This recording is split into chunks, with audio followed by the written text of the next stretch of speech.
बोलो जयकारा बोल मेरे श्री गुरु महाराज की जय। श्री सतगुरुदेव भगवान की जय।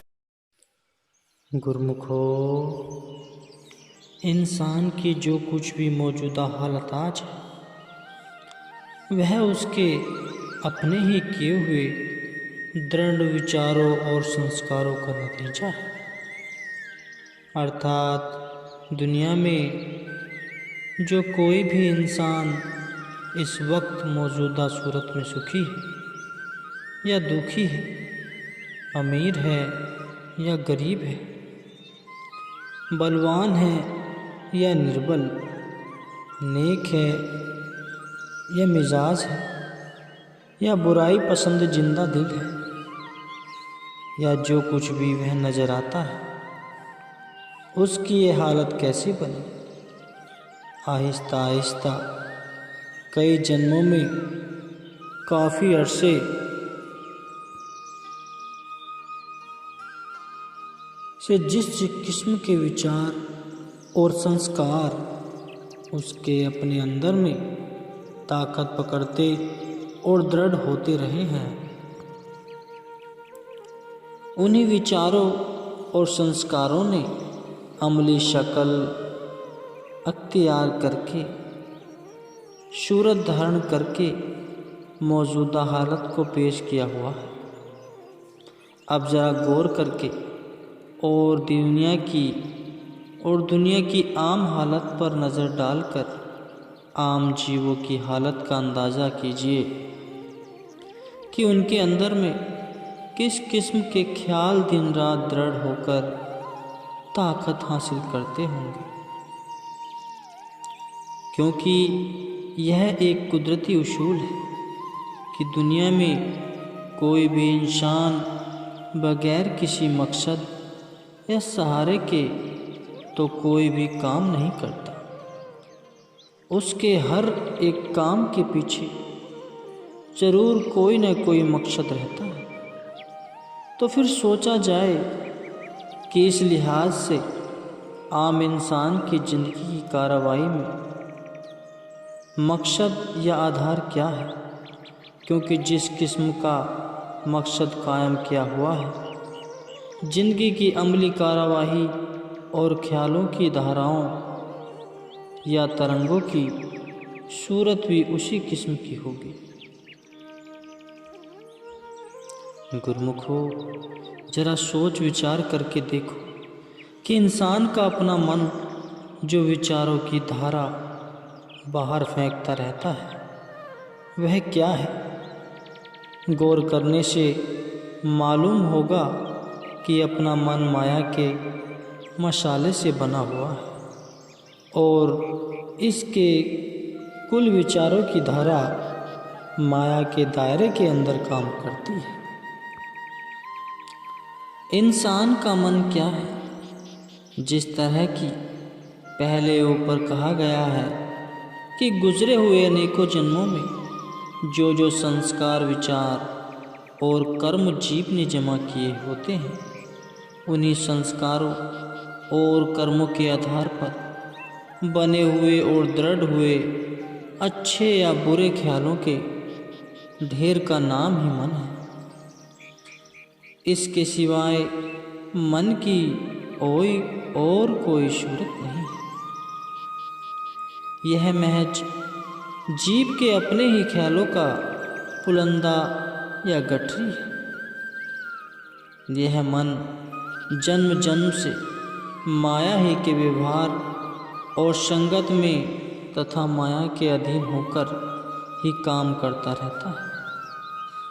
इसलिए उसमें काफ़ी वक्त से मायावी ताकत दृढ़ हो चुकी है।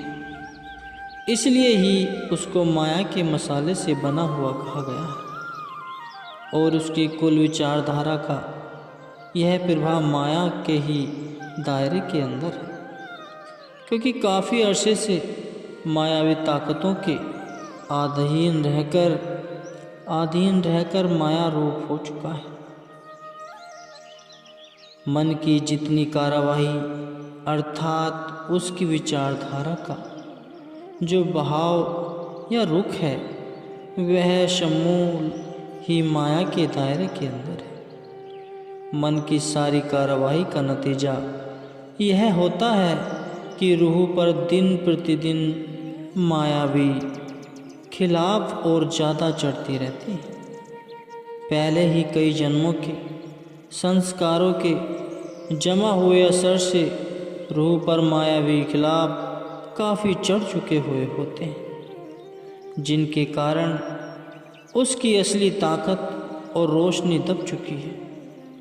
अब दिन प्रतिदिन और भी मायावी खिलाफ चढ़ते जाने से जिससे तारीकी या मोह या ज्ञान और ज़्यादा तरक्की पकड़ते जाते हैं और उससे रूह दुखी होती है।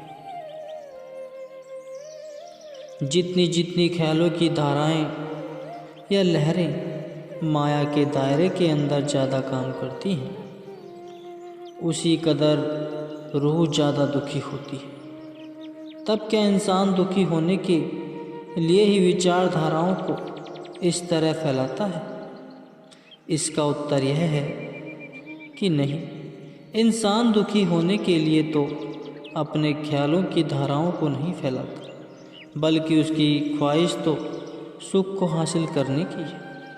परंतु अपने ख्याल का जो मकसद और आदर्श उसने बनाया हुआ है वह माया की चाह और ख्वाहिश का है। माया की चाह और ख्वाहिश तो दुखों और बंधनों को देने वाली है। जिस मकसद को उसने सुख की ख्वाहिश से नज़र के सामने रखा हुआ है वह माया की चाह और ख्वाहिश ही दुख और बंधन देने वाली है। जब ख्वाहिश माया ही की है तब माया तो अपना फल देगी ही। मायावी ख्यालों का फल तो यही दुख और बंधन ही है, इसलिए वह मिलेगा भी। सत्पुरुषों का वचन है, मेरी मेरी धारी बंधनी बंधिया, नर की सुर्गी अवतार मैया धंधिया।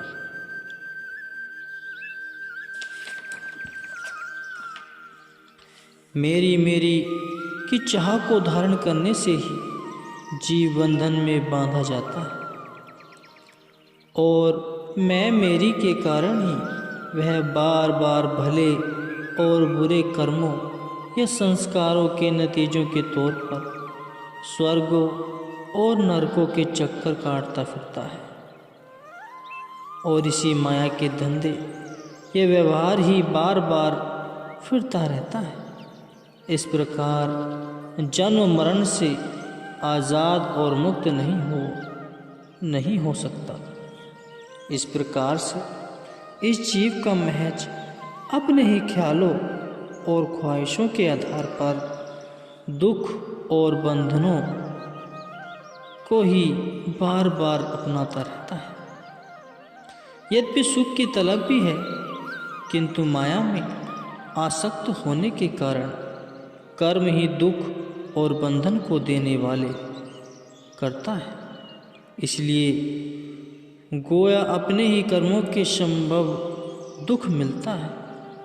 जब अपने कर्मों के आधार पर दुख मिलता है तो फिर रोना किस बात का है? यह तो एक माना हुआ कुदरती उसूल है कि बगैर मांगे या चाहे कोई भी चीज़ कुदरत की तरफ से किसी को नहीं दी जाती, और जब अपनी ही मांगी हुई चीज़ मिलती है तो फिर जीव दुखी क्यों होता है? मायावी असबाब और ख्वाहिशों का निचोड़ तो दुख ही है, और इनकी चाह से वही मिलेगा भी, क्योंकि मायावी असबाब की तासीर सिवाय दुख या बंधन के और कुछ भी नहीं हो सकती। जिस चीज़ की लगन है वही हासिल भी होगी, और जिस चीज़ का मकसद या आदर्श बनाया है उसी तक ही जाकर पहुंचना भी होगा।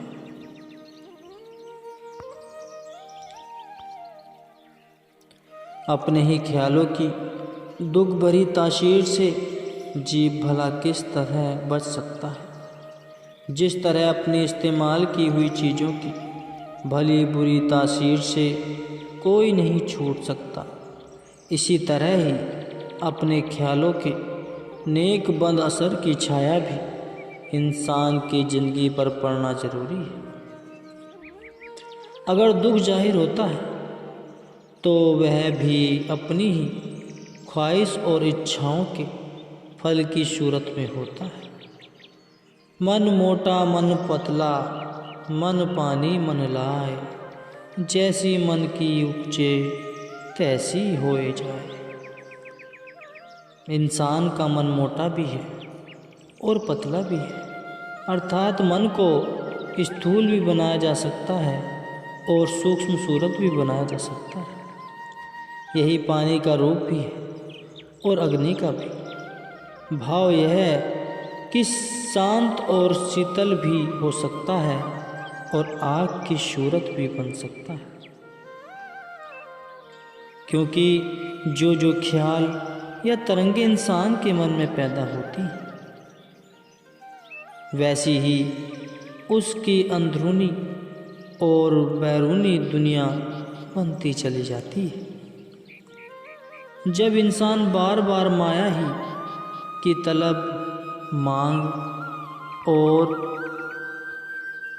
चाह करता है या मायावी असबाब में ही दिल को लगाता है और हर वक्त दिल में उसी किस्म की विचारधाराएं पैदा होती हैं, वही ख्याल दृढ़ होते रहते हैं, तो फिर मायावी असबाब और मायावी ख्वाहिशों के असर तो जाहिर होने ही, और उनके असर दुख, अशांति व बंधन है। जो कुछ मांगा है वही मिला है। माया मांगी सो वह मिल गई और उसके साथ उसके असर भी जाहिर होंगे, क्योंकि माया की तासीर जो यही कुछ है। हाँ, अगर सुख शांति की ज़रूरत है तो उसके देने वाली चीज़ मालिक की भक्ति और मालिक का प्रेम है।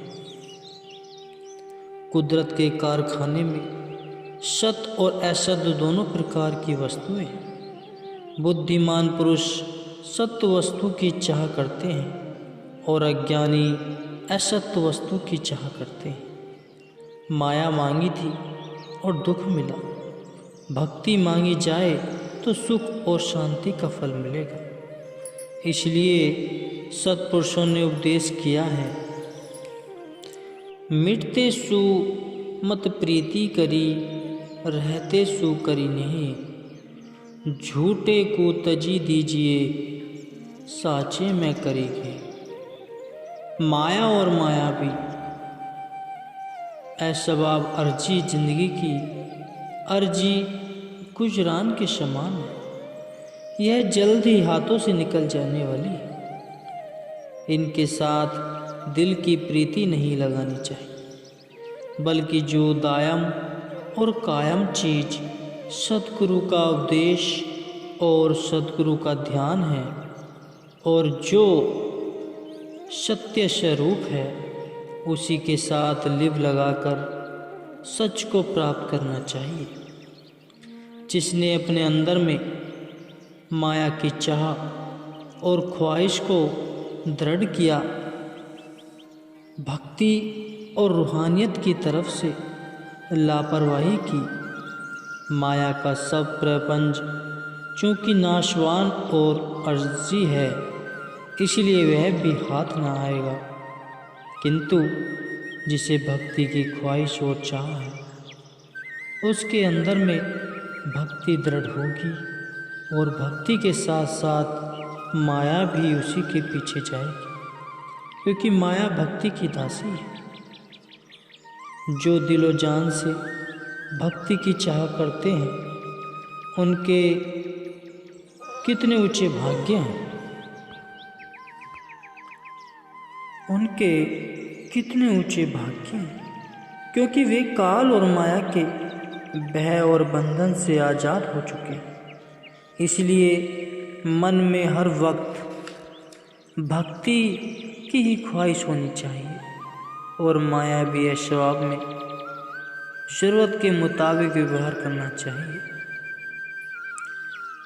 संत पुरुषों के उपदेश हैं, सत समरथ ते राखी मन, करिए जगत को काम, जग जीवन यह मंत्र है, सदा सुख विश्राम।